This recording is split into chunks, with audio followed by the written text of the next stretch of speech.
With more national news, and Ian is once again a hurricane, the monster storm regaining strength as it bears down on both Georgia and South Carolina. The storm moving out of Florida, having already caused catastrophic damage in a number of Gulf Coast communities. The death toll from the hurricane rising overnight, and now the race is on to rescue hundreds of stranded people. Sam Brock is in hard-hit Fort Myers with more.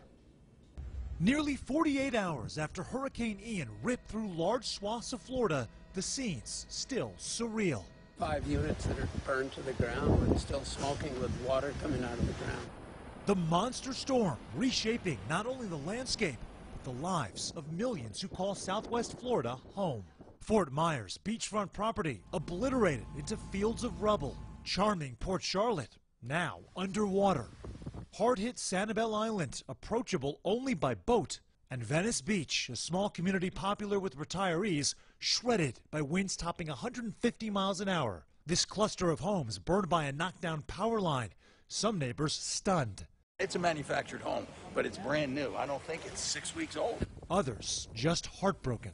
It's really too sad for me to talk about. Thank you, guys. The reality of a lifetime of retirement planning for this couple suddenly came crashing down. We were across the street.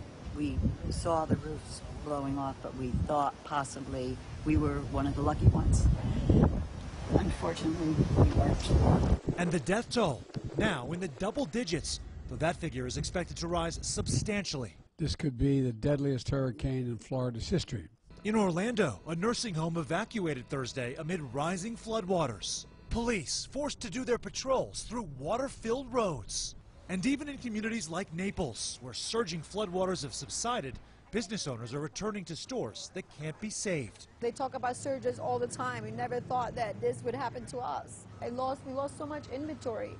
Lives and homes battered by a relentless storm. But heroes stepping in this morning. Search and rescue efforts are ongoing. In Charlotte and Lee counties alone, more than 500 rescues so far, keeping the U.S. Coast Guard busy.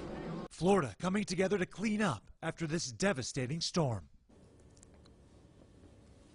Meantime, if you're wondering how exactly Florida's theme parks fared as Hurricane Ian roared across the state, take a look at these aerials right here of Universal Studios Orlando, showing some damage to structures. The theme park does remain closed here on Friday as crews assess the amount of damage done to one of Orlando's major theme parks. Universal Orlando and Volcano Bay will undergo safety assessments before finally reopening to the public. Over at SeaWorld, meantime, crews appearing to be cleaning areas of that park. SeaWorld's famous whales could be seen swimming about in their tanks, and Disney World did actually reopen its doors on Friday to park visitors.